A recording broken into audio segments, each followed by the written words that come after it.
पहिल्यांदा नरहर कुरुंदकर यांच्या स्मृतीला, विचाराला आणि विचार पद्धतीला विनम्र अभिवादन करून मी माझ्या बोलण्याला सुरुवात करतो. नरहर कुरुंदकर प्रगत अध्ययन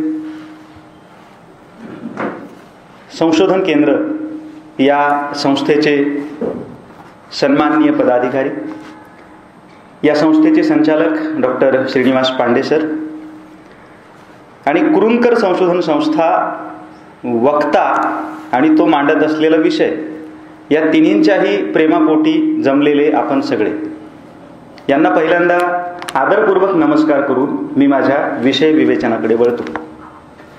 विषय विवेचन करत असताना मला पहिल्यांदा काही गोष्टींचा खुलासा करणं क्रमप्राप्त वाटतं.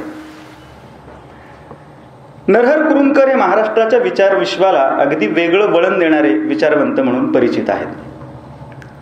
कुरुंदकरांचं त्यांच्या समकालीन विचारवंतांमधलं मला भावणारं वेगळेपण म्हणजे काय, तर आजन्म जुन्या वाटा नाकारायच्या आणि नव्या वाटा चोखाळायच्या, शोधायच्या, निवडायच्या असा त्यांचा प्रवास राहिलेला आहे. या प्रवासाचं द्योतक म्हणून त्यांनी त्यांच्या काही ग्रंथाला वाट हे पण नाव दिलेलं आहे, ज्यामध्ये पायवाट असेल किंवा वाटा तुझ्या माझ्या असेल. जर कुरुंदकरांच्या विचाराचा, स्मृतीचा वारसा, वसा आपण चालवत आहोत असं आपण वेळोवेळी म्हणणार असू, तर कुरुंदकरांनी जशा वेगवेगळ्या वाटा निवडण्याचं धाडस दाखवलं, तसं धाडस आपणाला करता येतं का, याची एक सुरुवात या पद्धतीनं मी आजच्या या व्याख्यानाकडे बघतो आहे. ह्याचं कारण असं आहे, मी मूळतः साहित्याचा विद्यार्थी आहे, त्यातल्या त्यातही मराठी साहित्याचा विद्यार्थी आहे. अशा वेळेस समाजशास्त्र, इतिहास, राज्यशास्त्र, मानववंशशास्त्र या सगळ्या वेगवेगळ्या शास्त्रांच्या प्रांतामध्ये मुसाफिरी करणं ही काही सोपी गोष्ट नाही. पण ही मुसाफिरी करायची आणि मुसाफिरी करत असताना वेगळ्या वाटेवर जाऊन काहीतरी विषय मांडायचा, हे धाडस मला का करता आलं? कारण कुरुंदकरांचा भिवू नकोस मी तुझ्या पाठीशी आहे हा पक्का इहवादी आशीर्वाद माझ्या मागे आहे याची मला खात्री आहे. एकतर तुम्ही पुढे असणं आणि कुरुंदकरांचा आशीर्वाद पाठीशी असणं यापेक्षा मोठी गोष्ट कुठली असते. आणि म्हणून मी हा विषय निवडण्याचं आणि तो विषय तुमच्यासमोर मांडण्याचं धाडस दाखवतो आहे. अर्थात हे धाडस दाखवत असताना या विषयाचे जे जाणकार लोक आहेत त्यांना मी भले या प्रांतातली मुसाफिरी म्हणत असेल, कदाचित त्यांना ती घुसखोरी पण वाटेल आणि असंही वाटेल की हे जे काही मांडत आहेत ते एकतर अत्यंत वरवरचं आहे, कदाचित उथळ आहे किंवा अडाणीपणाचं आहे. त्यांचा असा समज जरी झाला तरी देखील मला असं वाटतं की प्रामाणिकपणानं या विषयामध्ये येण्याचा आणि तो मांडण्याचा मी प्रयत्न करणं यासाठी तो पूरक आणि पोषक ठरणारा आहे असंच मला वाटतं. म्हणून मी हा जो विषय आहे संहार की सर्जन हा तुमच्या समोर मांडतोय. आणखीन एक महत्वाच्या गोष्टीचा खुलासा सुरुवातीलाच करणं मला गरजेचं वाटतं. तो खुलासा नेमका असा आहे की या विषयामध्ये मी जे काही मांडतो आहे ते मूळतः माझं खूप कमी आहे. आता सूत्रसंचालक डॉक्टर दुर्गेश रवंदे यांनी जो उल्लेख केला तो समकालीन परिस्थितीवरती भाष्य करण्याचं काम ज्या ज्या लोकांनी केलेलं आहे त्यांचा आधार घेऊन मी बोलतो आहे. त्यात जसा सिग्मंड फ्राईड आहे, त्यामध्ये जसा डार्विन आहे, त्यामध्ये जसा कार्ल मार्क्स आहे, अगदी त्यामध्ये नरहर कुरुंदकर आहेत, शेषराव मोरे आहेत आणि रावसाहेब कसबे सुद्धा आहेत. या भाष्यकारांना वाट पुसत पुसत मला पुढे जायचं आहे. मी हा विषय मांडत असताना माझं हे मांडणं पार्शियल म्हणजे अंशतः आणि प्रोफेशनल याचा अर्थ परीक्षणक्षम आहे याची मला जाणीव आहे. म्हणून ज्ञानेश्वरांनी ज्ञानेश्वरीच्या सुरुवातीला ओवी क्रमांक 1 ते 84 पहिला अध्याय यामध्ये श्रोत्यांच्या समोर आपलं हृदयगत प्रकट करत असताना जे म्हटलं होतं ती मला माझीच भूमिका वाटते.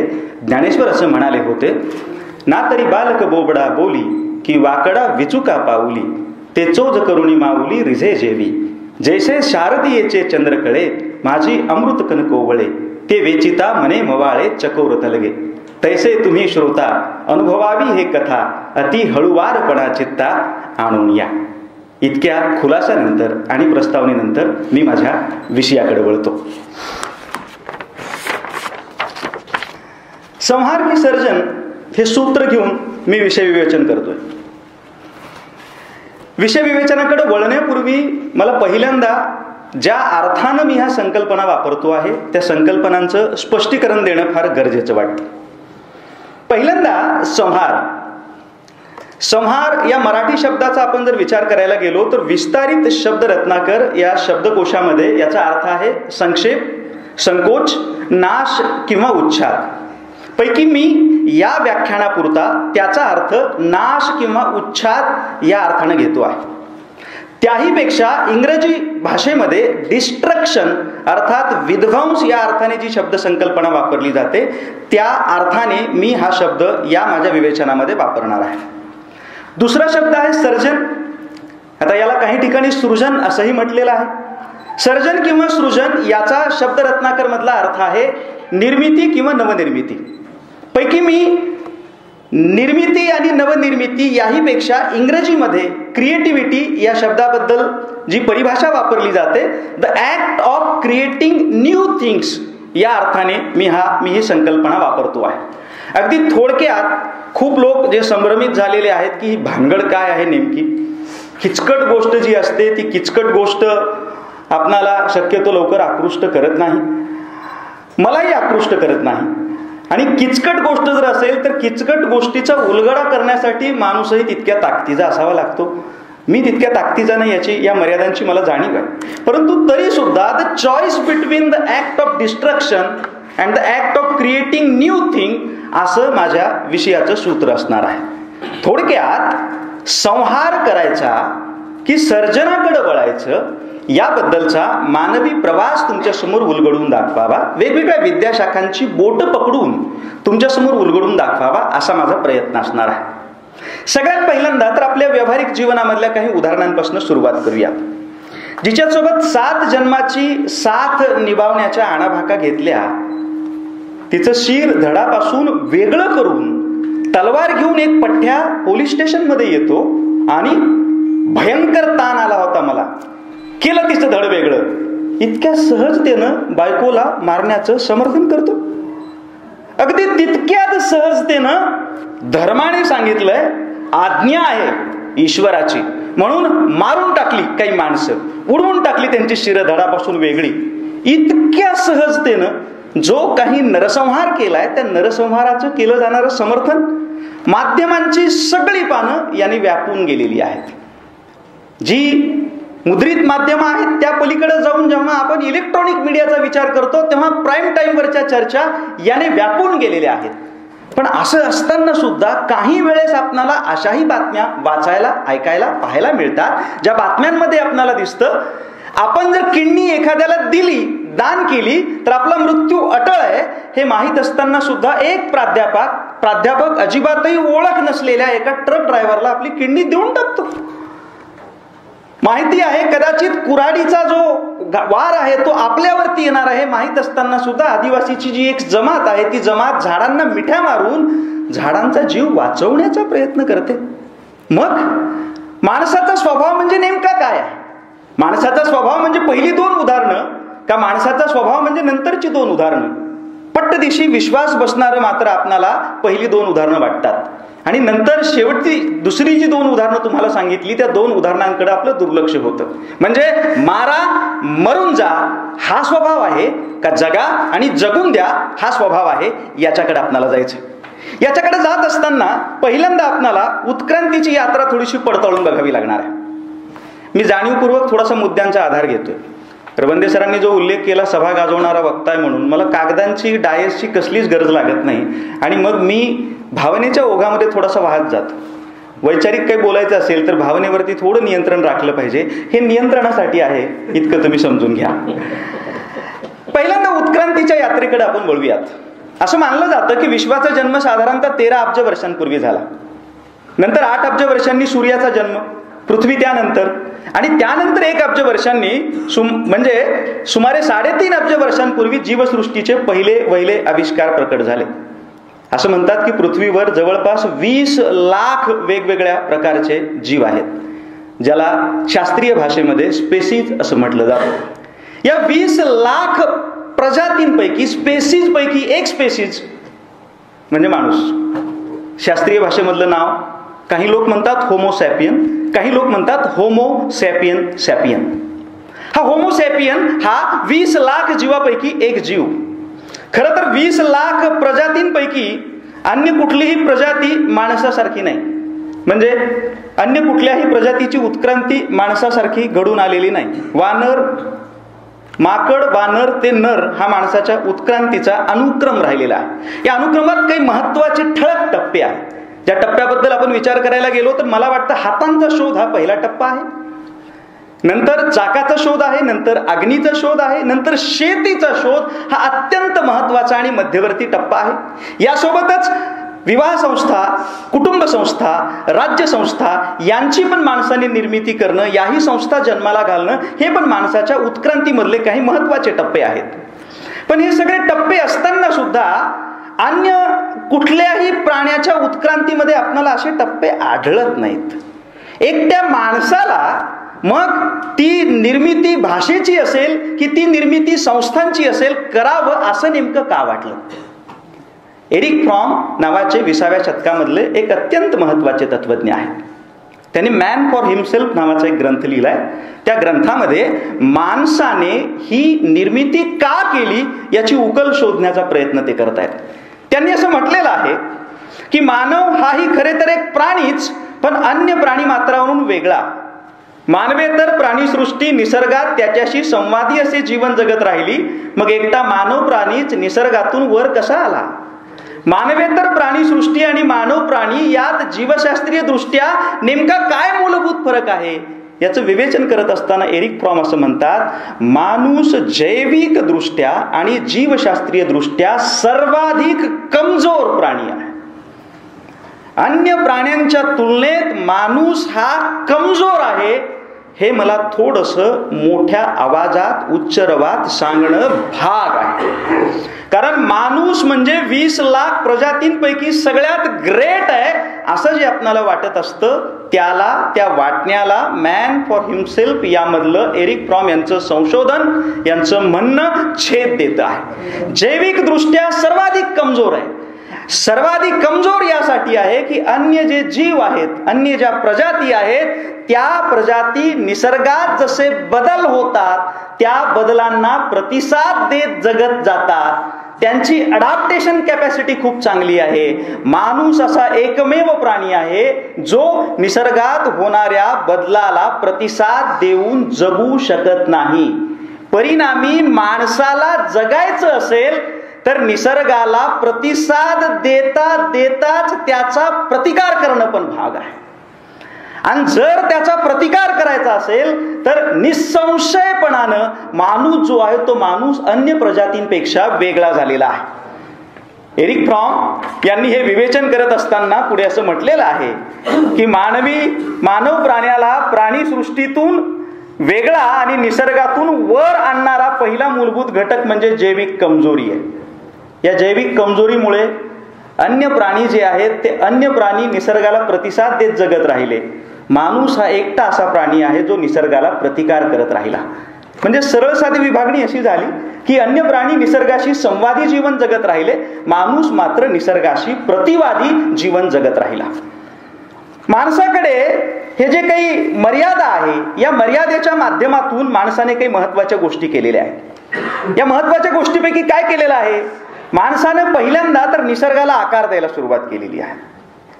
निसर्गाचा प्रतिकार करता करता निसर्गाला आकार देणं ही गोष्ट करत असताना माणसाच्या एक महत्वाची गोष्ट लक्षात आलेली आहे की अन्य प्राणी यांचं जसं निसर्गामध्ये हक्काचं घर आहे तसं आपलं घर राहिलेलं नाही.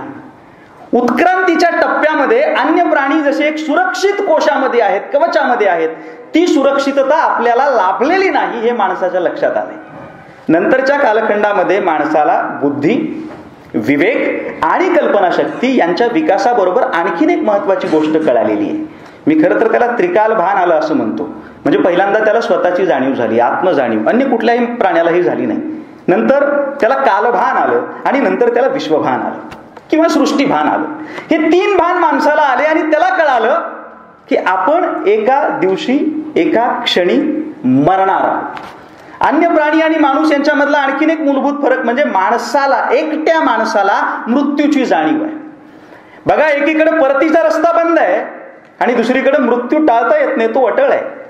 यासाठी एरिक फ्रॉम यांनी जी टर्म वापरलेली आहे ती टर्म आहे, एरिक फ्रॉम म्हणतात की हे माणसामधलं मूलभूत द्वैत आहे.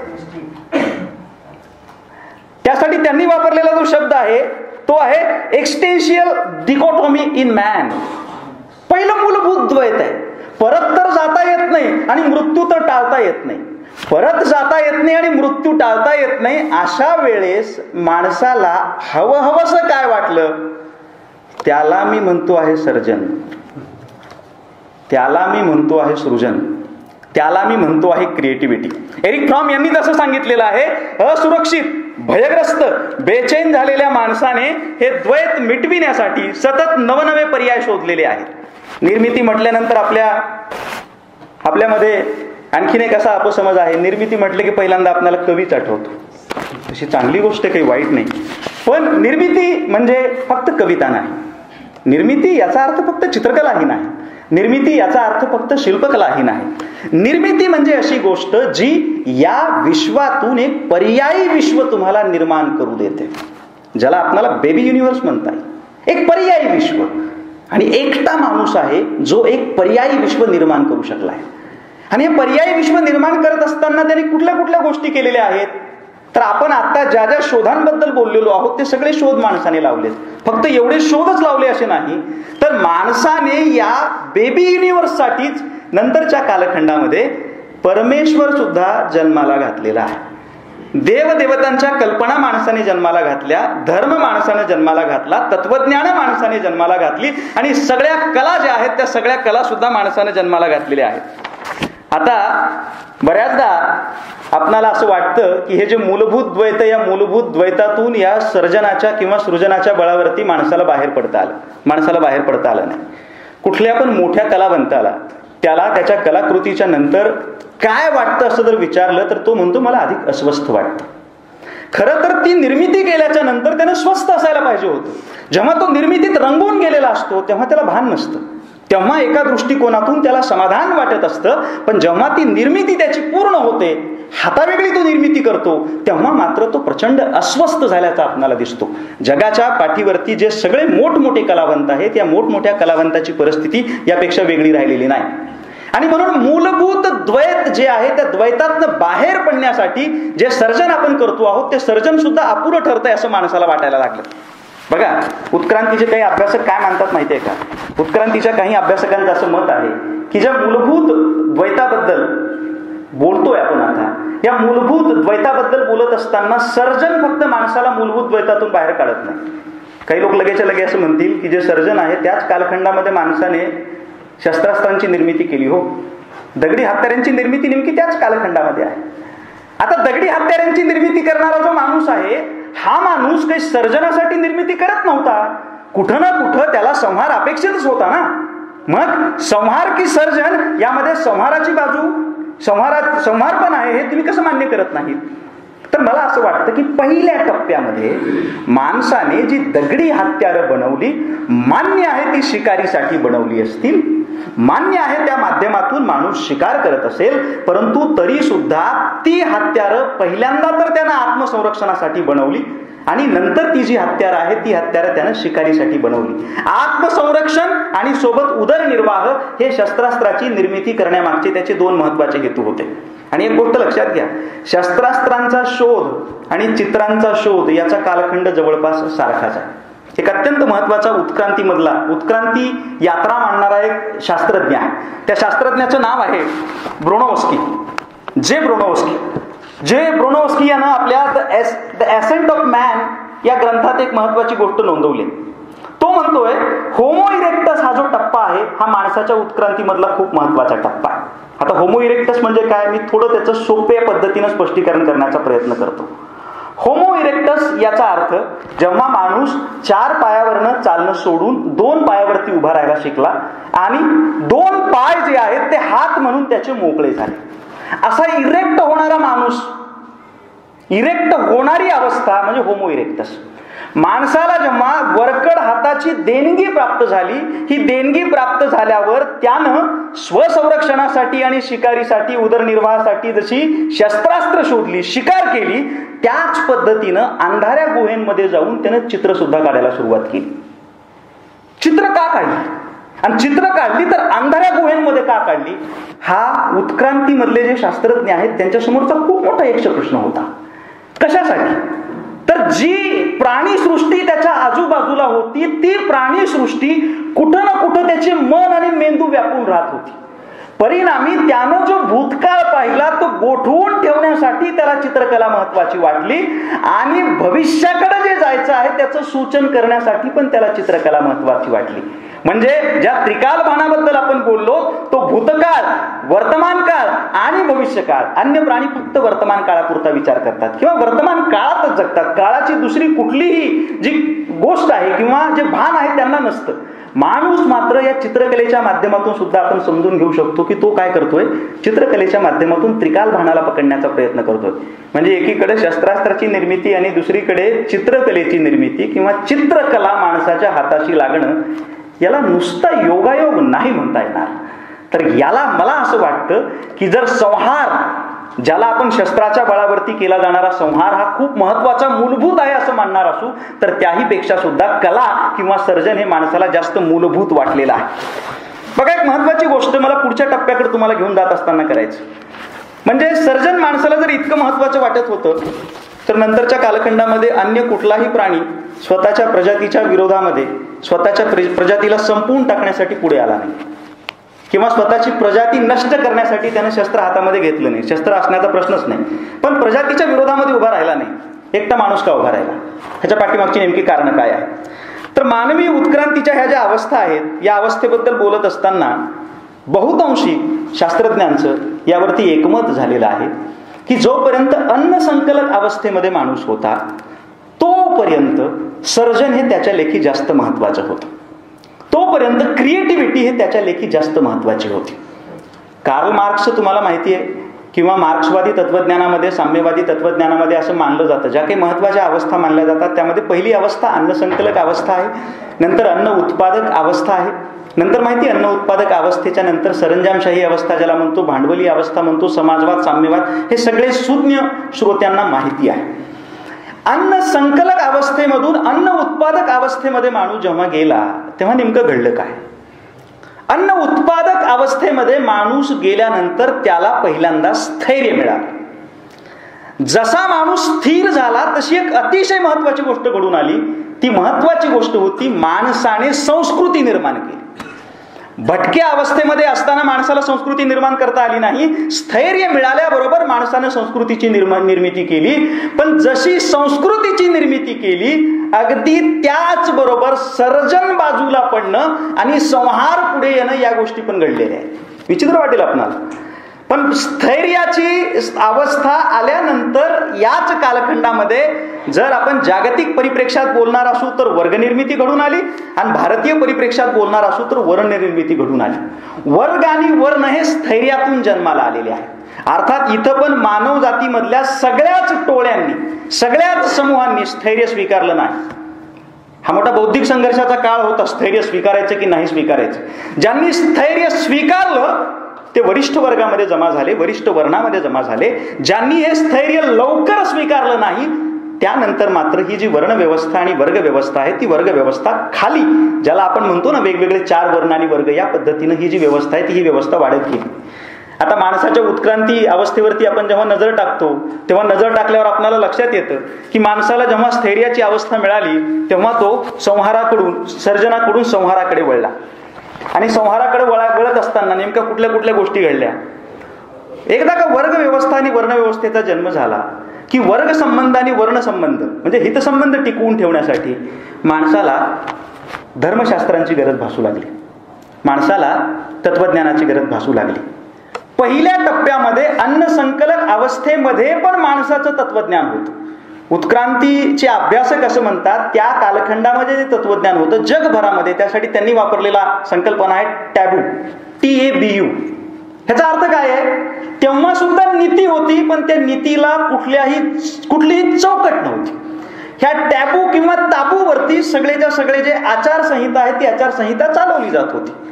ज्या कालखंडामध्ये स्थैर्य लाभलं तेव्हा वर्गाचे आणि वर्णाचे हितसंबंध टिकवून ठेवण्यासाठी मात्र नवीन धर्म, नवीन धर्मशास्त्र आणि धर्मशास्त्राच्या सोबतचं नवीन तत्वज्ञान जन्माला आलं. आता हे तत्वज्ञान, ही धर्मशास्त्र आणि या धर्मसंस्था यांनी एक महत्वाची गोष्ट केली. जे पहिलं मूलभूत द्वैत होतं त्या मूलभूत द्वैतामध्ये जो माणूस आहे तो माणूस, मी निसर्गापासून पारखा झालोय, मला परत जाता येत नाही, मृत्यू अटळ आहे पण मला तो टाळता येत नाही, या द्वैतामध्ये अडकला होता. या टप्प्यावरती माणसाच्या समोर नवीन एक द्वैत आलं. हे द्वैत नेमकं काय होतं की माणूस जो स्वायत्त होता, माणूस जो किमान आपली कृती करण्यासाठी, विचार करण्यासाठी, सृजन करण्यासाठी स्वतंत्र होता, त्याची स्वतंत्रता आणि स्वायत्तता धर्माने, धर्मशास्त्राने आणि तत्वज्ञानाने गोठवून टाकली आणि स्वाभाविकपणे त्याला बंदिस्त केले. यासाठी एरिक फ्रॉम यांनी वापरलेला शब्द आहे इतिहासजन्य द्वैत. त्याला म्हणतात ते हिस्टॉरिकल डिकॉटॉमी. म्हणजे पहिल्यांदा असणारं मूलभूत द्वैत ज्यातनं बाहेर पडण्यासाठी माणसाला सर्जन जवळचं वाटलं आणि नंतर जे इतिहासजन्य द्वैत आहे ज्या द्वैताने माणसाला बंदिस्त करून टाकलं. बंदिस्त म्हणजे जो तुमचा वर्ग असेल त्या तुमच्या भूमिका ठरलेल्या आहेत, जो तुमचा वर्ण असेल त्या तुमच्या भूमिका ठरलेल्या आहेत. त्या भूमिकेच्या पलीकडे जाऊन नवीन काही करणं हे माणसाला तेव्हा अवघड जाऊ लागलं. आणि यासाठी काय केलं, जे धर्मशास्त्र आहे, जी वेगवेगळी तत्वज्ञान आहे, त्या तत्वज्ञानाने आचारसंहितेची चौकट इतकी पक्की करून टाकली की आपण बघतो की जो इतिहासजन्य द्वैत आहे या इतिहासजन्य द्वैतानं तत्वज्ञानाचा खूप पक्का असा आधार घेतलेला आहे. याचा दाखला म्हणून खरं तर अमुक अमुक तमुक तमुक संहित, अमुक अमुक तमुक तमुक अस्मिता पुढे केली गेली. याचे दाखले म्हणून मी दोन महत्वाचे दाखले घेणार आहे. पहिल्यांदा भगवद्गीता. मला मान्य आहे भगवद्गीतेवरती कसलंही आणि कुठलंही भाष्य करण्या इतकं माझ्याकडे चिंतन नाही, माझ्याकडे वाचन नाही.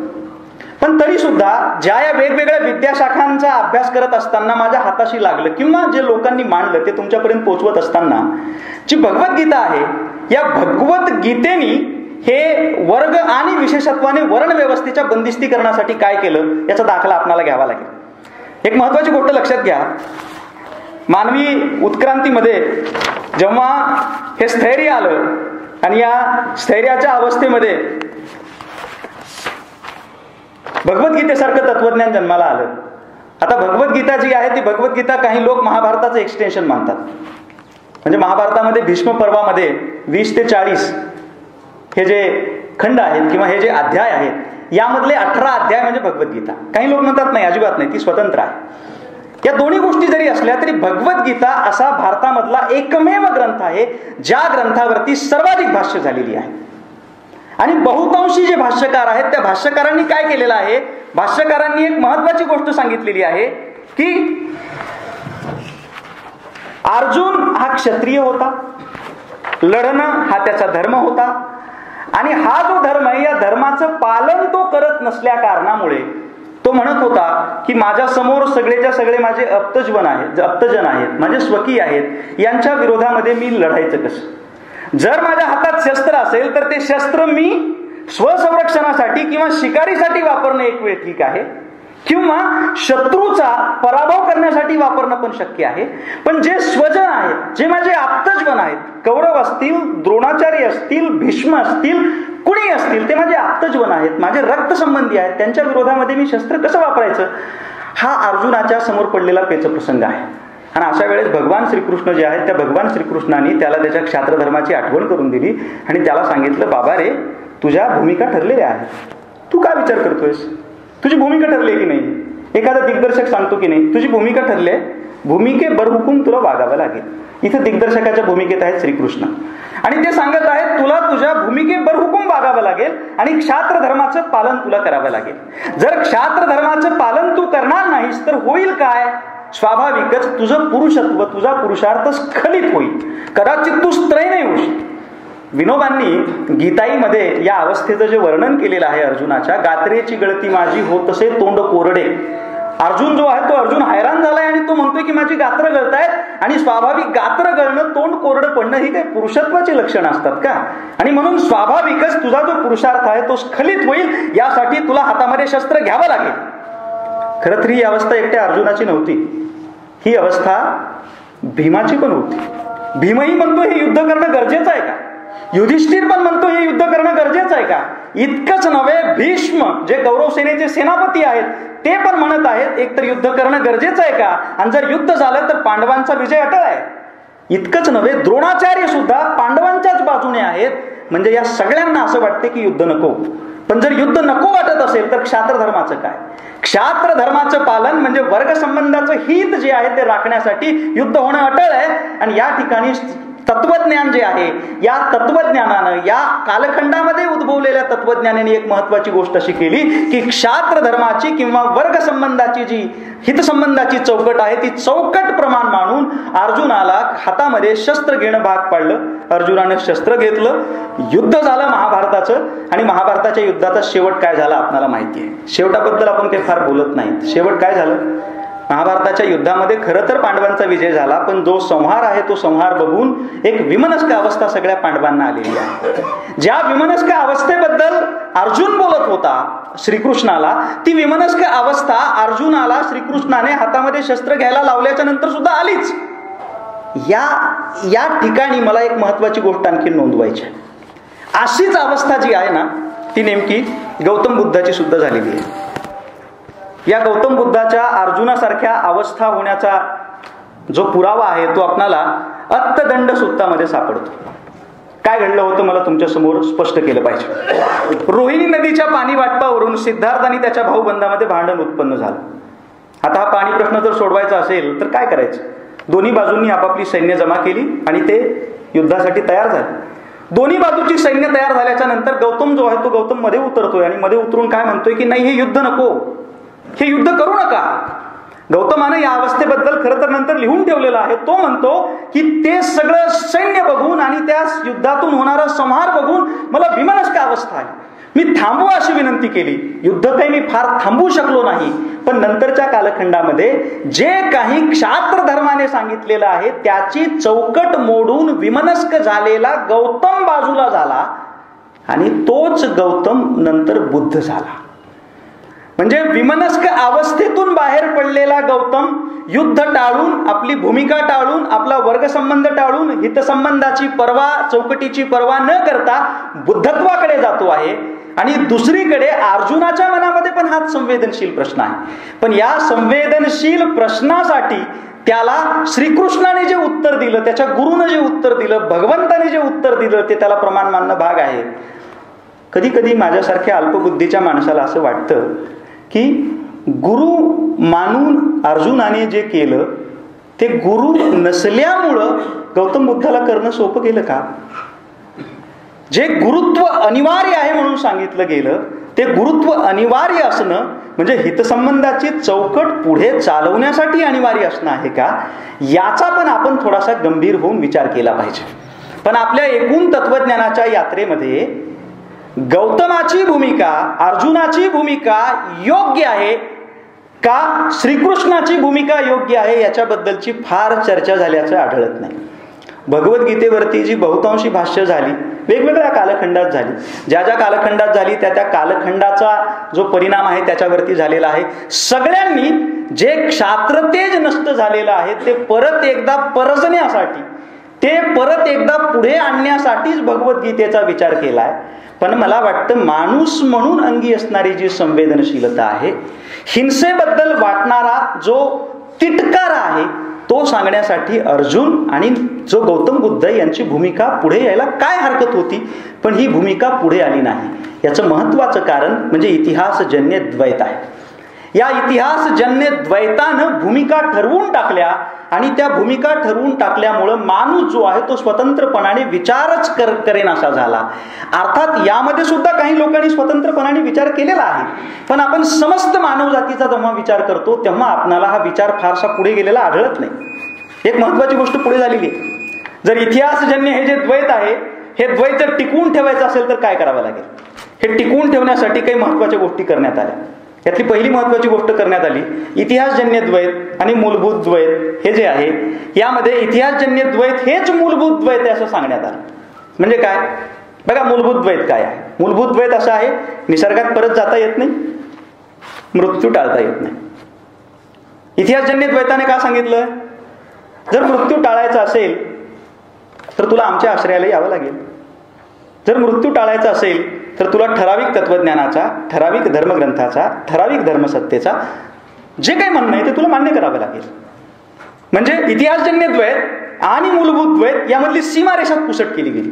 दुसरी महत्वाची गोष्ट घडली, ही फारच मूलभूत गोष्ट वाटते मला आता. अगोदर म्हणजे अन्नसंकलक अवस्थेमध्ये जेव्हा माणसासमोर फक्त मूलभूत द्वैत होतं, तेव्हा माणसाने निसर्ग पूजन करत असताना काही देवदेवता जन्माला घातल्याच होत्या. पण त्या देवदेवतांशी असणारं त्याचं जे नातं आहे ते नातं एका पातळीवरती मैत्रीचं आणि भक्तीचं नातं होतं. या इतिहासजन्य द्वैतानं ते जे नातं आहे त्या नात्यामध्ये एक मध्यस्थ आणला. म्हणजे आम्ही ठरवू तुम्हाला परमेश्वर भेटणार आहे का नाही. हे फक्त एका धर्मात नाही झालं, जगाच्या पाठीवरती त्या कालखंडामध्ये जे असणारे बहुतांशी धर्म आहेत त्या सगळ्या धर्मामध्ये असंच झालेलं आहे. आणखीन एक महत्वाची गोष्ट केली, आतापर्यंतचा जो माणूस आहे तो माणूस उत्क्रांतीच्या प्रक्रियेबद्दल आपण प्राण्यातून उत्क्रांत झालेलो आहोत असं त्याला वाटत होतं की नाही माहित नाही, पण तो प्राण्यांपासून स्वतःला परका समजत नव्हता, जीवसृष्टीपासून स्वतःला परका समजत नव्हता. इतिहासजन्य द्वैताचा कालखंड जो आला त्या कालखंडामध्ये मात्र पहिल्यांदा असं घडलं की जो माणूस आहे तो माणूस म्हणजे प्राण्यातून उत्क्रांत झालेला नाही, तर परमेश्वराने अगदी स्पेशल केसमध्ये त्याची निर्मिती केलेली आहे. वेगवेगळ्या धर्मग्रंथामधले जर आपण दाखले घेतले तर हे स्पष्ट व्हायला लागतं. काय स्पष्ट होतं बघा, मी तुम्हाला तो दाखला ठेवतोय. एकूण जे आपलं तत्वज्ञान आहे त्या तत्वज्ञानामध्ये काय सांगितलं गेलं त्यासाठी मला हे सांगणं महत्वाचं वाटतं. पहिल्यांदा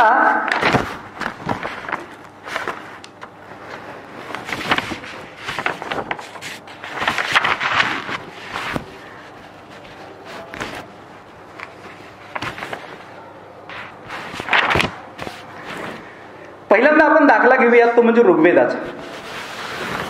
जे ऋग्वेदाचा दशम स्कंद आहे, या ऋग्वेदाच्या दशम स्कंदामध्ये काय सांगितलेलं आहे, जो विराट पुरुष आहे त्या विराट पुरुषाच्या डोक्यातनं, त्याच्या बाहूतनं, त्याच्या मांड्यातनं आणि नंतर त्याच्या पायातनं निर्मिती झाली.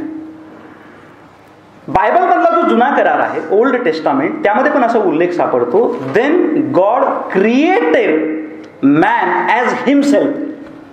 स्वतःची प्रतिमा म्हणून देवानं काय केलं, गॉडनं काय केलं, माणसाची निर्मिती केली. कुराणमध्ये पण आपल्याला असं सापडतं की अल्लाला म्हणजे अल्लाचे शब्द प्रेषित पैगंबरांना ऐकू आले. काय ऐकू आले आता, की मैंने खुद के जैसे एक इंसान की निर्मिती की है. स्वतःसारखं म्हणजे स्वतःसारखं कुणीतरी त्या परमेश्वरानं निर्माण केलं. याचा अर्थ जे काही एकपेशीय जीवापासून नंतर हळूहळू माणूस निर्माण झाला, ज्यामध्ये माकडाची अवस्था आहे, ज्यामध्ये वानराची अवस्था आहे, ज्यामध्ये नंतर ज्याला आपण चिंपॅन्झी म्हणतो ती पण एक अवस्था आहे, या सगळ्या अवस्था नाहीत. स्पेशल म्हणून माणसानं काय केलं, निर्मिती केली. बरं, ही निर्मिती केली, पण निर्मिती केल्याच्या नंतर जी निर्मिती केली ती जशाला तशी तुम्हाला मान्य करावी लागेल. तुम्हाला त्यामध्ये एक्सक्यूज करण्याचा अधिकार नाही. यामध्ये पण आपल्याला बायबलमध्ये खूप महत्वाची कथा जी आहे त्या कथेबद्दलच खूप वेगवेगळ्या लोकांनी वेगवेगळे इंटरप्रिटेशन केलेलं आहे. त्याला आपण ज्ञान वृक्षाची फळं चाखल्यानंतर काय घडलं, माणसानं पहिलं पाप कुठलं केलं असेल तर ज्ञान वृक्षाची फळे चाखली. म्हणजे काय घडलं, पहिल्यांदा ॲडम जन्माला आला, ॲडमच्या डाव्या बरगडीपासून ईव जन्माला आली, आणि ईव जन्माला आल्याच्या नंतर काय झालं, ईवनं सांगितलं होतं उद्यानातलं हे फळ खायचं नाही, तरी ते फळ खाल्लं.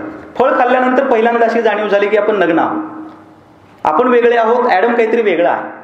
ह्याची जाणीव म्हणजे ही जी आत्मजाणीव आहे, ही आत्मजाणीव तिला जेव्हा झाली किंवा ॲडमला पण जेव्हा झाली, खरं तर ही गोष्ट माणसाच्या उत्क्रांतीच्या टप्प्यामधली महत्वाची गोष्ट आहे आत्मजाणीव होणं. पण धर्मशास्त्रामध्ये काय सांगितलं गेलं, पहिलं पाप केलं. काय केलं पहिलं पाप, ईश्वराच्या आज्ञेच्या पलीकडे जाऊन ज्ञानाचं फळ जे ते खाल्लं. आता कोण ईश्वर माहित नाही, पण मध्यस्थ सांगता येत ना हा ईश्वर आहे. म्हणजे सगळ्या धर्मग्रंथांनी एक महत्वाची गोष्ट सांगितलेली आहे. ती कोणती, तर जी चौकट ठरवून दिलेली आहे त्या चौकटीत तुम्ही तुमचा कार्यभार उरका. जी चौकट ठरवून दिलेली आहे त्यानुसारच परमेश्वरानं स्पेशल केसमध्ये तुमची निर्मिती केलेली आहे. तुम्ही स्पेशल कोणीतरी आहात. या माध्यमातूनच माणूस जो आहे त्या माणसाची वाटचाल व्हायला लागली. यामुळं घडलं काय, तर माणसाला संहार करणं, स्वतःच्या प्रजातीच्या विरोधामध्ये शस्त्र घेणं, स्वतःच्या भाईबंधांना मारून टाकलं, या सगळ्याच्या सगळ्या पाठीमागं तत्वज्ञानाचा आणि धर्माचा फार मोठा आधार उभा केला गेला. धर्माचा आणि तत्वज्ञानाचा आधार उभा केला गेल्यामुळं जर मी अमुक अमुकला मारल्यानंतर मला जन्नत मिळणार असेल तर बिघडलं कुठं? आणि अमुक अमुक इतकी जर मी 10-10 आणि 12-12 मुलं जन्माला घातली तर तो खुश होणार असेल तर बिघडलं कुठं? म्हणजे काय, या सगळ्या गोष्टी त्या जगनियंत्याला, त्या एका अनियंत्रित शक्तीला खुश करण्यासाठी आपल्याला करायच्यात ना, मग काय बिघडतं? हे जे इतिहासजन्य द्वैत आहे, या द्वैतानं मूलभूत द्वैत बाजूला सारलं. आपण निसर्गाकडे परत जाऊ शकत नाहीत आणि मृत्यूवरती आपल्याला विजय मिळवता येत नाही. मृत्यूवरती विजय मिळवण्यासाठी काय सांगितलं? नैनम चिंतंती शस्त्राणी नैनम दहती पावका. म्हणजे आत्मा जो आहे तो आत्मा जाळता येत नाही, त्याला काही पाण्यामध्ये बुडवता येत नाही, काही गोष्टी करता येत नाहीत, कारण आत्मा अमर आहे. आता आत्म्याची ही जी संकल्पना आहे, ही आत्म्याची ही संकल्पना काही उत्क्रांतीच्या सगळ्याच्या सगळ्या निकषामध्ये बसणारी नाही.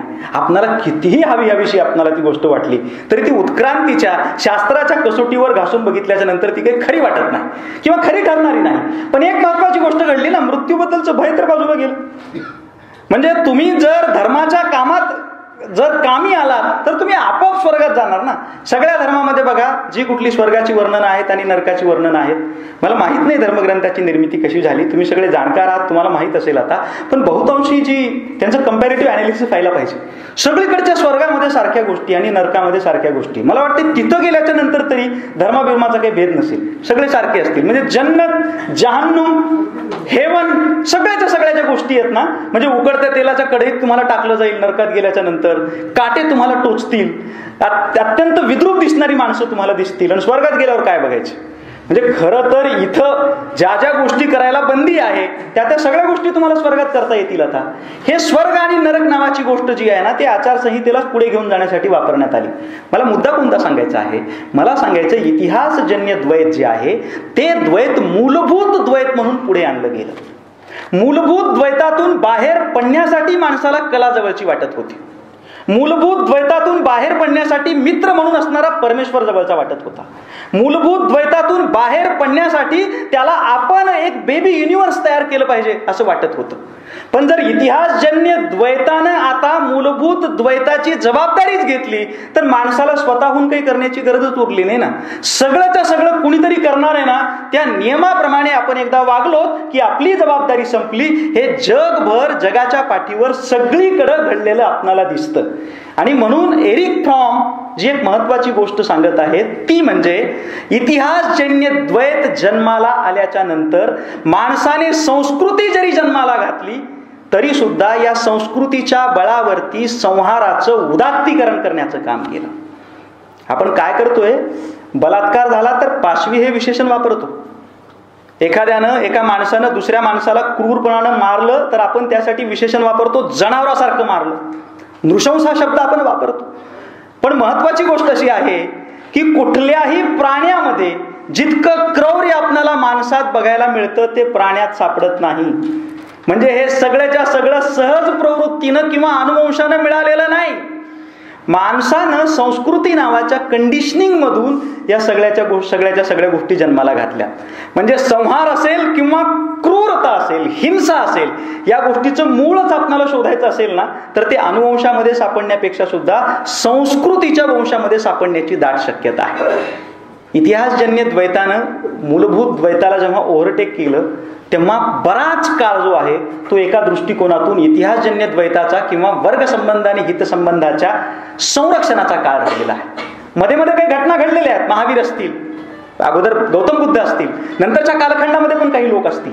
पण या सगळ्याच्या सगळ्याला पहिला जोराचा हादरा देण्याचं काम कोणी केलेलं आहे?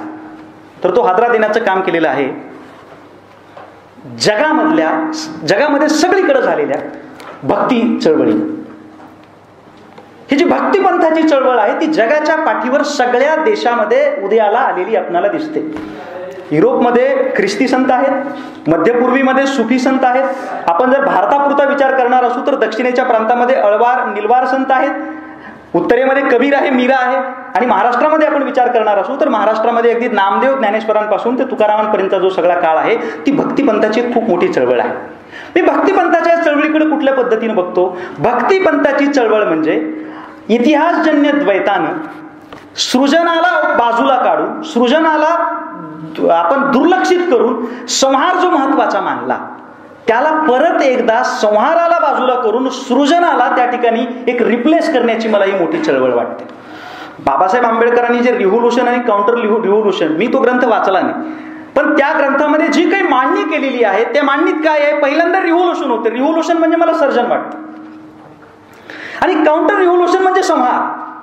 सगळे जे संत आहेत त्या संतांनी काय केलेलं आहे, सगळे संत असे आहेत की जे ईश्वर आणि ते यांच्या नात्यामधल्या मध्यस्थाला काढून टाकतात. कुठला पण संत तुम्ही घ्या, कुठल्याही संताला ईश्वराच्या नात्यामध्ये मध्यस्थ नकोय. मध्यस्थ नेमका कोणत्या टप्प्यात आलाय, तो टप्पा आहे इतिहासजन्य द्वैताचा, स्थैर्याचा, वर्ग निर्मितीचा, वर्ण निर्मितीचा.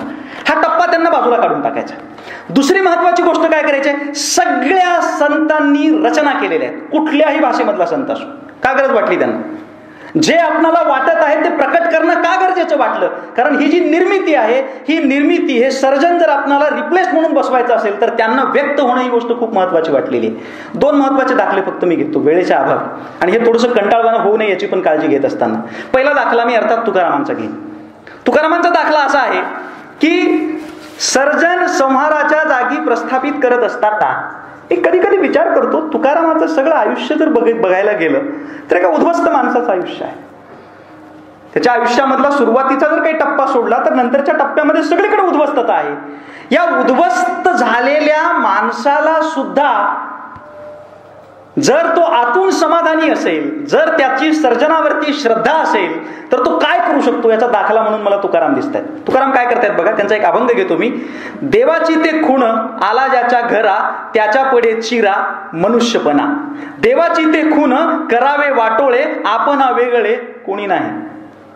खरं तर पांडेसर आणि बाकी आपण सगळे जे आहात त्या अभंगाचे उत्तम पद्धतीने भाष्य करणारे भाष्यकार आहात.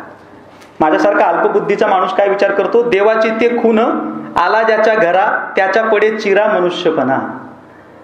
ज्याच्या आयुष्यात देव आला त्याच्या मनुष्यपणाला चिरा पडायला सुरुवात होतात. मी याकडे या पद्धतीने बघतो, त्याचं मनुष्यत्व उजळून निघायला सुरुवात होते, त्याचं मनुष्यत्व किती श्रेष्ठ हे कळायला सुरुवात होते. याचा दाखला म्हणून दुसरा पण एक अभंग आपल्याला घेता येईल. ते असं म्हणतायत, माझ्या लेखी देव मेला असो त्याला असेल. देवाचा मृत्यू हा भले नंतरच्या कालखंडामध्ये प्रबोधनाच्या चळवळीमध्ये घोषित झाला असेल, गॉड इज डेड, पण तुकाराम सुद्धा काय म्हणतायत, किंवा जे सर्जनाचा मार्ग घेऊन चालणारे लोक आहेत ते काय म्हणणार, देव जो आहे तो देव मारावाच लागतो. जोपर्यंत देव तुम्ही मारत नाही तोपर्यंत तुमचा जन्म होत नसतो. तुमच्या जन्मासाठी देवाचा मृत्यू अटळ आहे. ह्यासाठी पुन्हा एका सुफी संताचा दाखला मी घेतोय. सुफी संत आहे जलालुद्दीन रुमी. हा बहुतेकांना आपल्याला माहिती आहे. जलालुद्दीन रुमीची एक रचना आहे. रचना नेमकी अशी, बुतखाना तोड डालिये, मस्जिद को ढाइये, दिल को न तोडिये, ये खुदा का मुकाम है. नरेंद्र चंचल यांनी गाणं गायले, हिंदी सिनेमात आलं पण ते, बेशक मंदिर मस्जिद तोडो, दिल न किसी का तोडो. सिनेमात आल्यामुळे त्याचं आपण लवकर अवमूल्यन करून टाकलं, पण जलालुद्दीन रुमीच्या रचनेपासून ते गाणं प्रेरित झालेलं आहे. काय, एखाद्या माणसाचं हृदय तोडणं, त्याला नाराज करणं, त्याला दुःख देणं, हे मंदिर मस्जिद तुटले तरी हरकत नाही, तो दुःखी होता कामा नये. मला वाटतं काय महत्वाचं आहे, संवेदनशीलता महत्वाची आहे, सर्जन महत्वाचं आहे, निर्मिती महत्वाची आहे, त्याचं दुःख महत्वाचं आहे. जेव्हा माणूस निर्मितीच्या प्रांतात जातो तेव्हाच त्याला परकाया प्रवेश करता येतो की हो. दुसरा काय विचार करतोय हे कळण्यासाठी निर्मितीच्या, सर्जनाच्या, सृजनाच्या पलीकडचं कोणतं साधन आहे, कसं कळेल आपल्याला, हे कळण्यासाठी निर्मितीकडेच आपल्याला बळावं लागतं. म्हणून जे दुसऱ्याचं हृदय आहे ते तोडू नका, त्यापेक्षा मंदिर आणि मस्जिद तुटली तरी चालतील. आपल्याला हाही शेर माहिती आहे, वेगळ्या अर्थाचा शेर आहे. घर से मस्जिद है बहुत दूर, तो क्यों न किसी रोते हुए बच्चे को हसाया जाए. काय भक्तीची व्याख्या आहे.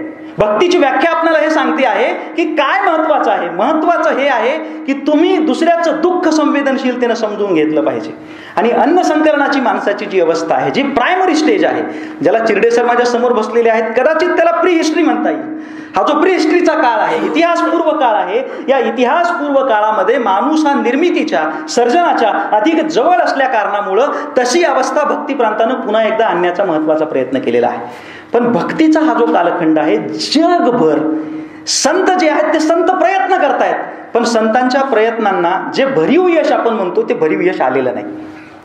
न येण्याचं कारण काय आहे, का बरं घडलं असेल असं मी विचार करतो. म्हणजे कधी कधी माझ्यासारख्या माणसाला असा प्रश्न पडतो, जगामध्ये एक बुद्ध होऊन गेला, इतकं पुरेसं होतं, काय गरज होती?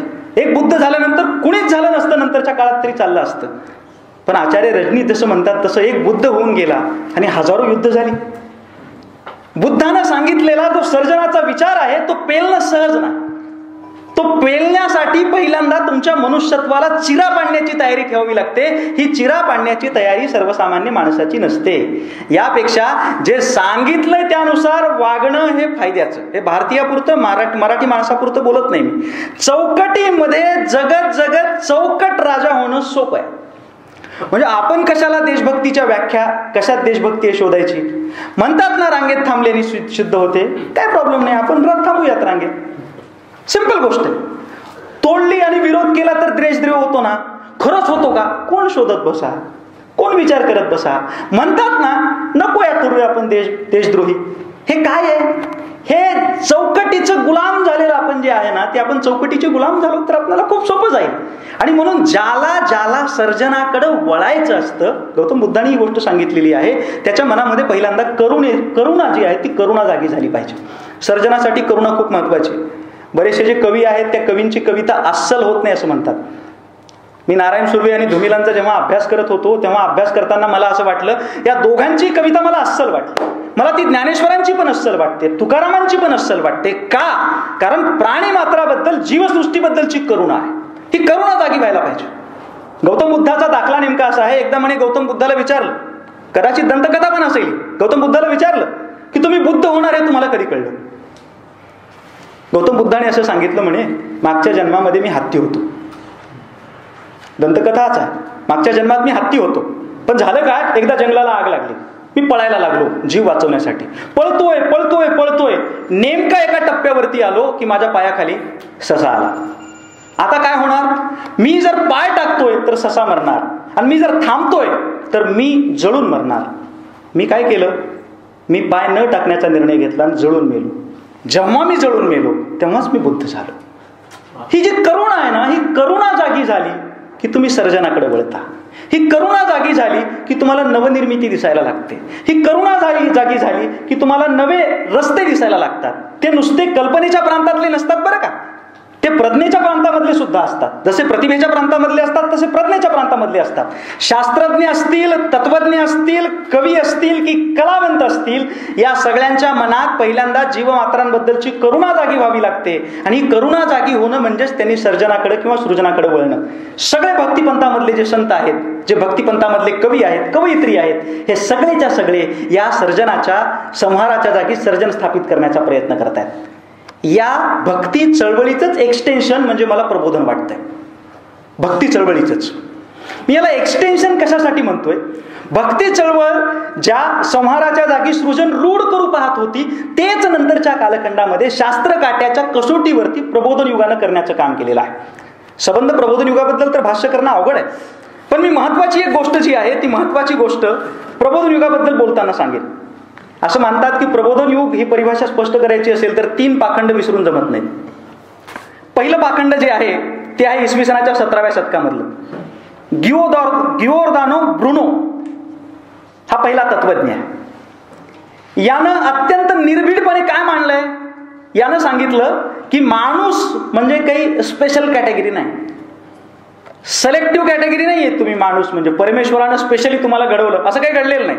उलट या सृष्टीमध्ये जे जे अस्तित्वात आहे ते मूलद्रव्यांपासून बनलेलं आहे.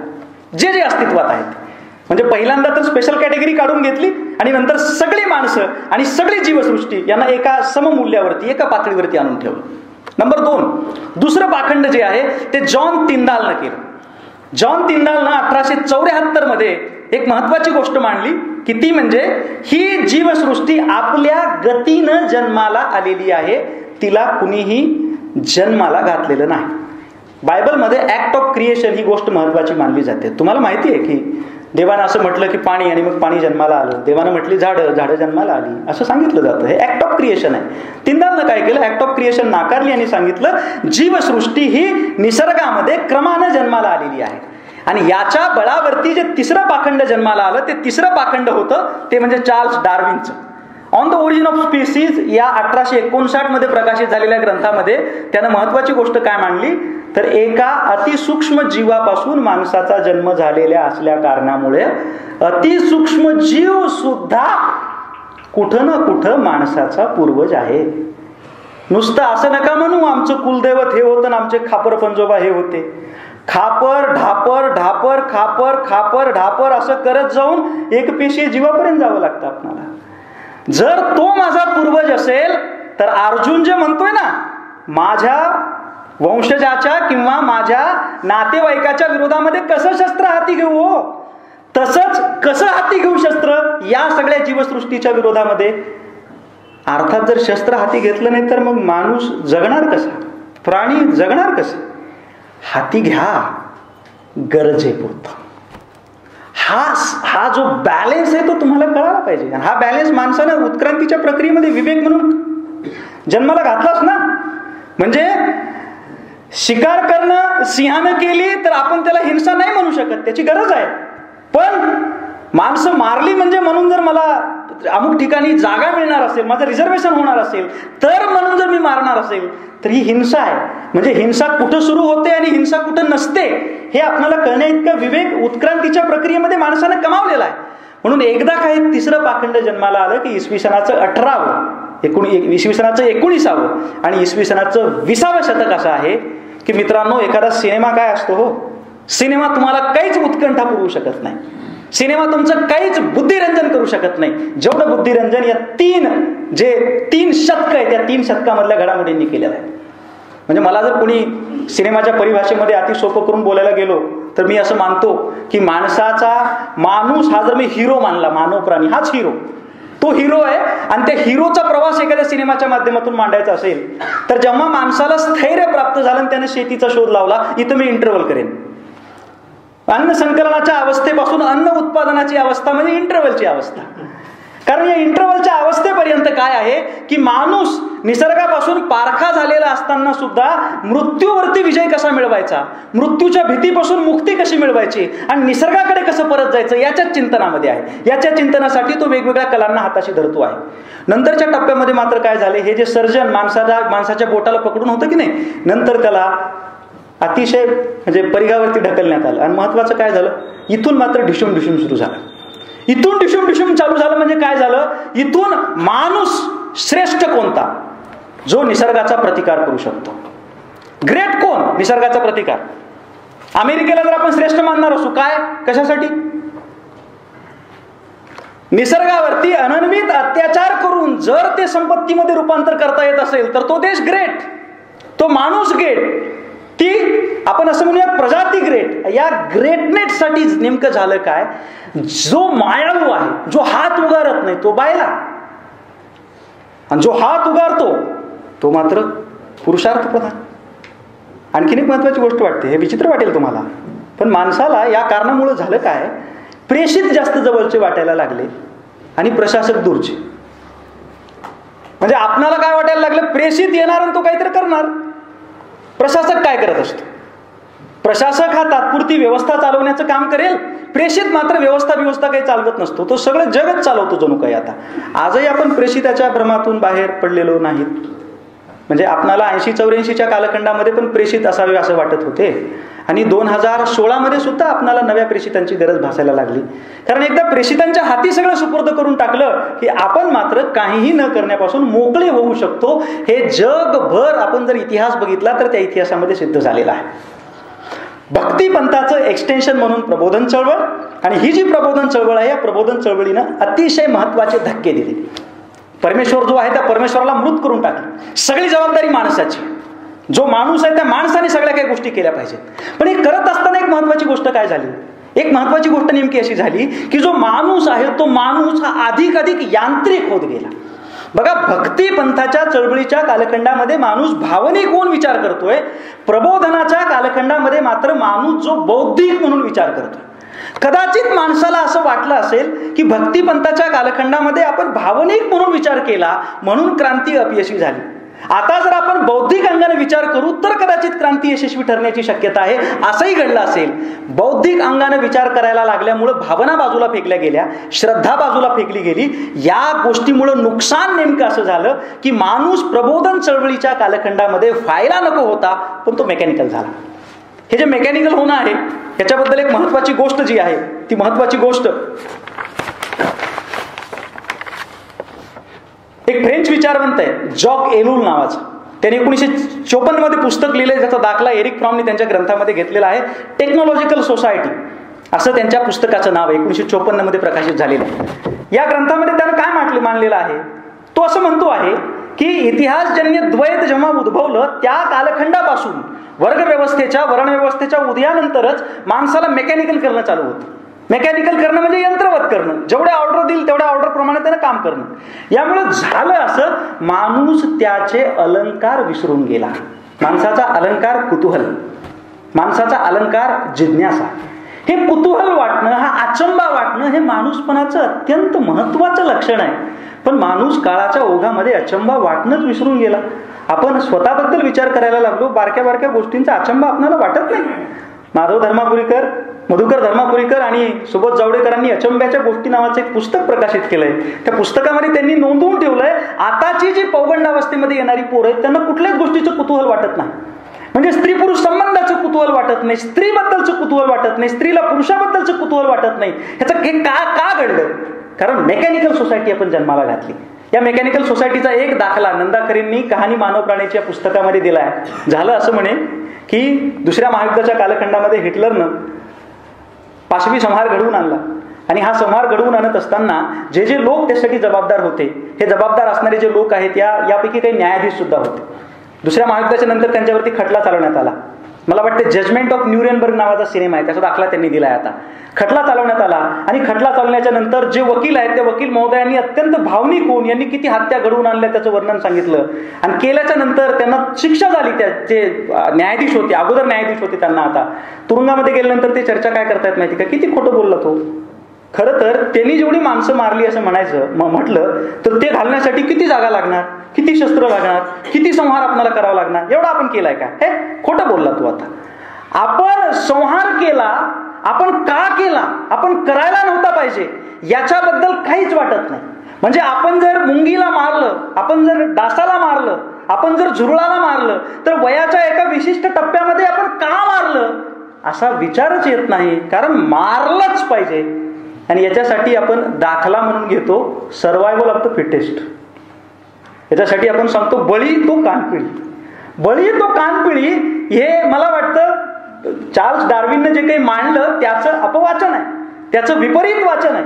असं नाहीये. तुम्हाला अडॅप्ट किती चांगलं करता येतं याच्यानुसार तुम्ही जगू शकता. अडॅप्टेशन कॅपॅसिटी कुणाची चांगली आहे त्याच्यानुसार तुम्ही जगणार आहात का नाही ते ठरत असतं. पण आपल्याला मात्र मेकॅनिकल सोसायटीने काय झालं, सगळ्या गोष्टी यंत्रवत करण्याची सवय लावून टाकली. जी सोसायटी मेकॅनिकल असते त्या सोसायटीमध्ये कुतूहल महत्वाचं नसतं. जी सोसायटी मेकॅनिकल असते त्या सोसायटीमध्ये, त्या समाजामध्ये जिज्ञासा महत्वाची नसते. जी सोसायटी मेकॅनिकल असते तिथं प्रश्न पडतच नाहीत, रेडीमेड उत्तर असतात. जी सोसायटी मेकॅनिकल असते तिथं आपण काहीतरी नवं शोधलं पाहिजे असं वाटतच नाही, कारण सगळी उत्तर अगोदरच मिळालेली असतात. जी सोसायटी मेकॅनिकल असते तिथं निर्मिती किंवा नवनिर्मिती घडत नाही, घडल्या तर फक्त कार्बन कॉपीज घडतात. आज आपणाला जागतिकीकरणाच्या उदयानंतर किंवा उत्तर आधुनिक कालखंडामध्ये जे काही दिसतं आहे ते दिसणं म्हणजे कुठं ना कुठं आपण अधिक मेकॅनिकल होत जाणं आहे. सर्जन की संहार असा पर्याय किंवा असा विषय तुमच्या समोर मांडत असताना मला असं वाटतं की इतिहास आपल्याला सांगतो आहे की संहार माणसाच्या सोबत आहे, पण पूर्व इतिहास असा सांगतो आहे की संहारामुळे माणूस बिघडून गेलेला आहे. ज्यांच्या सोबत सर्जन आहे ती माणसं इतिहासाच्या, ज्याला आपण सांस्कृतिक उत्क्रांती म्हणूयात, ज्याला आपण मानवाची म्हणून वेगळी उत्क्रांती म्हणूयात, त्या टप्प्यावरती कुठल्या माणसांची नावं आपल्या लक्षात आहे. तुम्हाला बुद्ध लक्षात आहे, तुम्हाला महावीर लक्षात आहे, तुम्हाला येशू लक्षात आहे, तुम्हाला ज्ञानेश्वर लक्षात आहे, तुम्हाला चोखामेळा लक्षात आहे, तुम्हाला तुकाराम लक्षात आहे. हे लोक का लक्षात राहिले? कारण ही कुठं ना कुठं सृजनाची प्रस्थापना करण्याचं काम करत होते. आणि म्हणून ज्यांना संवर्धन महत्वाचं वाटतं ती माणसं इतिहासाच्या अधिक लक्षात राहिलेली आहे. आपण जर उत्क्रांतीचे टप्पे पाडत असताना होमो इरेक्टस, ॲस्ट्रोलोपिथेकस, होमो सॅपियन असे पाडणार असू, तर माणसाच्या वेगळ्या उत्क्रांतीचे टप्पे पाडत असताना बुद्ध, महावीर या पद्धतीनं आपणाला हे टप्पे पाडत जावे लागतील. आणि या टप्प्यावरती त्यांनीच आपली नाममुद्रा उमटविली जे लोक सर्जनाच्या अधिक सोबत होते, जे निर्माण आहे त्या निर्माणाच्या अधिक सोबत होते. एक महत्वाची गोष्ट आहे, ज्या कालखंडामध्ये मी हे बोलतो आहे त्या कालखंडामध्ये संहाराने इतकं उग्र रूप धारण केलेलं आहे की सर्जनाबद्दलची चर्चा सुद्धा आपल्याला मूर्खपणाची वाटायला लागते, अतिशय मूर्खपणाची वाटायला लागते. संतांच्या रचना मूर्खपणाच्या वाटणं ठरण्याचा कालखंड आहे. मला वाटतं पांडे सरांना अनुभव आला असेल. मध्ययुगीन कालखंडामध्ये जो कोणी रिसर्च करणार असेल त्याला म्हणतात मध्ययुगीन कालखंडामध्ये संत कवी कशाला, काय फायदा आहे त्याच्यात, त्या संतांचा कशाला अभ्यास करायचा, कारण ते आउटडेटेड झालेत ना. आउटडेटेड यासाठी झालेले आहेत की ते मेकॅनिकल सोसायटीला विरोध करतायत, आणि जे मेकॅनिकल सोसायटीमध्ये विरोध करणारे, सर्जनाच्या बाजूने बोलणारे लोक हे काहींशी आउटडेटेडच होतात ना. पण मला प्रामाणिकपणे असं वाटतं की हे भले मूर्खपणाचं वाटत असेल तरी सुद्धा आपण सर्जनाबद्दल बोललं पाहिजे. हे सर्जनाबद्दल बोलणं का महत्वाचं आहे हे समारोपाच्या या टप्प्यामध्ये मी तुमच्या समोर ठेवतो आहे. मला माहिती आहे तुम्ही कंटाळून गेलात, मला हेही माहिती आहे की माझा विषय हा क्लिष्ट आणि बोजड आहे. यात विषयाचा दोष अजिबात पण नाही. मी ज्या पद्धतीनं ते मांडण्याचा प्रयत्न करतो आहे तो मांडण्याचा प्रयत्न कदाचित क्लिष्ट आणि बोजड असेल. एका दृष्टिकोनातून प्रोमो किंवा ट्रेलर म्हणून आजच्या माझ्या या व्याख्यानाकडे तुम्हाला बघायचं बरं का. प्रोमो आणि ट्रेलर, मी असं मानणाऱ्यांपैकी आहे ज्या सिनेमाचा प्रोमो काहीसा किचकट वाटत असतो तो सिनेमा अधिक आनंद देत असतो, आणि ज्या सिनेमाचा प्रोमो फारच आकर्षक विकर्षक आयटम सॉन्ग वाला वाटत असतो तो सिनेमा म्हणून बथड असतो. मी ज्या विषयावरचा प्रोमो तुम्हाला सांगतो आहे, मराठी विचार विश्वानं दुर्लक्षित ठेवलं. या मराठी विचार विश्वामध्ये याच्यावरती फार चर्चा होत नाही, आणि जर कुरुंदकरांचे आशीर्वाद पाठीशी असतील तर काय या विषयावरती बोलू नये असं मला वाटलं, म्हणून मी हा विषय मांडण्याचं धाडस किंवा धारिष्ट केलं. मी समारोपाच्या टप्प्याकडे येतोय. समारोपाच्या टप्प्याकडे येत असताना आपण अनेक लोकांवरती अनेक पद्धतीनं अन्याय केलेला आहे, किंवा जी एकूण व्यवस्था आहे त्या व्यवस्थेने हे लोक व्यवस्थित पद्धतीने आपल्यापर्यंत पोहोचूच दिले नाहीत. मी केवळ 2 दाखले घेईन. त्यातला पहिला दाखला मला घ्यायचा सिग्मंड फ्राईडचा. सिग्मंड फ्राईड म्हटल्याबरोबर आपल्या डोळ्यासमोर काय येतं, तर आपल्या डोळ्यासमोर कामवासनेशी निगडीत त्यानं काहीतरी केलेलं आहे. इगो, सुपर इगो याबद्दल तो काहीतरी बोललेला आहे हे आपल्याला माहिती आहे. एरिक फ्रॉम त्याच्या द अॅनाटॉमी ऑफ ह्युमन डिस्ट्रक्टिव्हनेस, लिबिडोबद्दल पण तो बोललेला आहे. द अॅनाटॉमी ऑफ ह्युमन डिस्ट्रक्टिव्हनेस या ग्रंथामध्ये असं म्हणतात की सिग्मंड फ्राईडवरती अन्याय केला आहे, कारण 1920 पर्यंत त्याने जे मांडलं त्याच्याबद्दल फक्त बोललं गेलं. काम प्रेरणा ही माणसाची मूलभूत प्रेरणा आहे असंच तो म्हणतो, हे आपल्या समोर आणलं गेलं. पण 1920च्या नंतर तो 2 गोष्टींबद्दल बोलला. त्याने एक नवीन थेअरी मांडली. त्या थेअरीमध्ये त्यानं 2 महत्वाचे सूत्र किंवा 2 महत्वाचे ध्रुव मानले. एक आहे डेथ इन्स्टिंक्ट आणि दुसरं आहे लाईफ इन्स्टिंक्ट. डेथ इन्स्टिंक्ट आणि लाईफ इन्स्टिंक्ट तो असं म्हणतो आहे की विध्वंसाच्या मार्गाने, संहाराच्या मार्गाने पहिल्या महायुद्धाचा कालखंड त्यानं बघितलेला आहे. डेथ इन्स्टिंक्ट जर आपण निवडला तर माणसाची प्रजाती मरणार, पण जर लव्ह इन्स्टिंक्ट आणि लाईफ इन्स्टिंक्ट जर निवडला तर मात्र ती प्रजाती टिकून राहणार, हे सिग्मंड फ्राईड म्हणतोय. आता हे कसं ठरवायचं? तो म्हणतो आजूबाजूचं पर्यावरण काय, आजूबाजूचं वातावरण काय. लव्ह इन्स्टिंक्टशी निगडीत आहे. लव्ह इन्स्टिंक्टला पाठिंबा देणारं, त्याला त्याच्या पाठीमागं उभं राहणार आहे का डेथ इन्स्टिंक्टला? आपण आजची आजूबाजूची परिस्थिती बघता मला असं वाटतं डेथ इन्स्टिंक्टला अधिक जवळचं आहे. वर्तमानपत्रामध्ये बातम्या वाचत असताना काही गडबडीची नसेल तर वर्तमानपत्र नीरस वाटतं आपल्याला. ज्या दिवशी काही घडत नाही तो प्राईम टाइम काय बघायचा, आजचा सवाल फडतूस वाटतो आपल्याला. घडलं पाहिजे काहीतरी. हे जे घडणं आहे ना, या घडण्यामुळं आपण लाईफ इन्स्टिंक्ट किंवा लव्ह इन्स्टिंक्ट याच्यापासून खूप दूर गेलेलो आहोत. या लव्ह इन्स्टिंक्टचाच आधार घेत असताना एरिक फ्रॉमने एक दुसरं नितांत सुंदर पुस्तक लिहिलंय. ते पुस्तक फार छान आहे. पुस्तकाचं नाव आहे द आर्ट ऑफ लव्हिंग, प्रेम करण्याची कला. हे काय आहे? आर्ट ऑफ लव्हिंग काय आहे? म्हणजे आपल्याला अभियांत्रिकी शिकवली जाते, वैद्यकीय शाखेमध्ये शिकवलं जातं, शिक्षक होणं शिकवलं जातं, प्रेम करण्याची पण कला आहे असं एरिक फ्रॉम म्हणतो आहे. ही जी प्रेम करण्याची कला आहे ती प्रेम करण्याची कला कबीरांनी पण सांगून ठेवली आहे ना. काय आहे कबीराची कला? प्रेमन बाडी उपजे प्रेमन हाट उगाय, राजा प्रजा जेही रुचे शीस दे लय जाय. प्रेम अक्षर प्रेम प्रेमन गली अति सांकरी तामे दोन समाय. जर प्रेम इतकी अरुंद गली आहे त्यामध्ये दोघं नाही येत हो, त्यामध्ये कुणीतरी एकच येतं. ज्याला सर्जनाकडे जायचंय ना त्याला पहिल्यांदा एका टप्प्यावरती विसर्जन करावं लागतं. हे विसर्जन कशाचं असतं? हे विसर्जन एका पातळीवरती माणूस म्हणून मी कुणीतरी आहे हा जो इगो तयार झालेला असतो, या इगोचं, या अहमचं विसर्जन करावं लागतं. जलालुद्दीन रुमीची फार सुंदर कथा आहे. कथा नेमकी अशी आहे की एक मुलगा एका मुलीच्या प्रेमात पडला, सरळ तिच्याकडे गेला आणि गेल्याच्या नंतर त्यानं दार वाजवलं. तिनं आतून विचारलं, कोण आहे? तुम्हाला मी आहे. प्रियकर असेच वागतात अमोल. तो म्हणाला मी आहे. तिनं दार नाही उघडलं. ती म्हणली नाही. तो परत गेला, परत काही दिवसानंतर आला, परत दार वाजवलं, परत तिनं आतून विचारलं कोण आहे? तो आता थोडस म्हणाला अगं मी आहे. तिनं परत नाही दार उघडलं. परत काही वर्ष निघून गेली आणि तो परत गेला, त्यानं परत दार वाजवलं, तिनं आतून विचारलं कोण आहे? तेव्हा तो म्हणाला तूच आहेस, मी नाहीच आहे. गोरे सर ज्या 2.5 अक्षराबद्दल बोलले ते 2.5 अक्षर म्हणजे काय? एक प्रेम करणाऱ्याचं एक अक्षर आहे, ज्याच्यावर प्रेम केलं जातं त्याचं दुसरं अक्षर आहे, आणि मधली प्रेमाची प्रोसेस अर्ध अक्षर आहे. ही कधीच पूर्ण होत नाही, कधीच पूर्णत्वापर्यंत जात नाही. तिला पूर्णत्वापर्यंत जाण्यासाठी, नेण्यासाठी विसर्जन पहिल्यांदा करावं लागतं. आम्ही हे विसर्जन विसरून गेलेलो आहोत. आर्ट ऑफ लव्हिंग मध्ये ही महत्वाची गोष्ट एरिक फ्रॉम याच पद्धतीनं सांगतो. हे विसर्जन महत्वाचं आहे. आणि हे जर विसर्जन आपल्याला करायचं असेल तर आपल्याला थोडं थोडं आपल्यातलं चांगुलपण बाहेर येऊ दिलं पाहिजे. आपल्यातलं चांगुलपण उगवून बाहेर आलं पाहिजे. दुर्दैवानं आपल्यातलं चांगुलपण आता फारसं उगवून येत नाही. वडील मुलाच्या पाठीवरून हात फिरवत असताना त्यातला मायेचा ओलावा कमी झालाय. आई गालावरून हात फिरवत असताना तिचं जे लेकरासाठी तिळतिळ तुटणं आहे ते कमी झालंय. आई आणि बापाबद्दल हे झालंय, बाकी नात्याबद्दल तर बोलायलाच नको. सॉमरसेट मॉम नावाचा एक अत्यंत महत्वाचा कथाकार आहे. शरद जोशींना ही कथा खूप आवडायची म्हणे. आमची एक मैत्रीण आहे वसुंधरा काशीकर नावाची. तिनं परवाच शरद जोशींवरती एक पुस्तक लिहिले. त्या पुस्तकात तिने या कथेचा उल्लेख केलाय. ही कथा घेऊन एक शेवटच्या मुद्द्यानं मी माझ्या या विषय विवेचनाला थांबवणार आहे. 9 गायींची गोष्ट म्हणून ही कथा प्रसिद्ध आहे. सॉमरसेट मॉम हा वेगवेगळ्या जहाजावरती व्यापारासाठी जायचा. एकदा एका जहाजावर गेल्याच्या नंतर त्याला एक व्यापारी दिसला, देखना श्रीमंत. त्या व्यापाऱ्याबद्दल स्वाभाविकच कुतूहल वाटायला लागलं मॉमला. पण त्याच्या आजूबाजूचे जे लोक आहेत त्या लोकांनी त्याला सांगितलं, अरे ह्याच्या श्रीमंतीकडे ऐश्वर्याकडे काय बघतो? ह्याची बायको म्हणजे दुनियाची कुरूप आहे, विद्रूप आहे. म्हणजे हा एवढा श्रीमंत, ह्याची बायको म्हणजे कुरूपच. मॉमला वाटायला लागलं, अरे अरे अरे किती वाईट झालं. एवढा देखना, एवढा उमदा, एवढी कुरूप बायको कसं काय?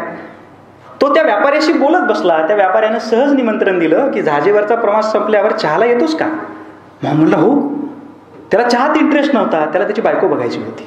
विद्रूप कशी, इतकी विद्रूप कशी? तो गेला. चहा कधी येतो याच्यासाठी मॉम उत्सुक आहे. त्याला वाटलं एखादी काळी विद्रूप बाई समोर येईल.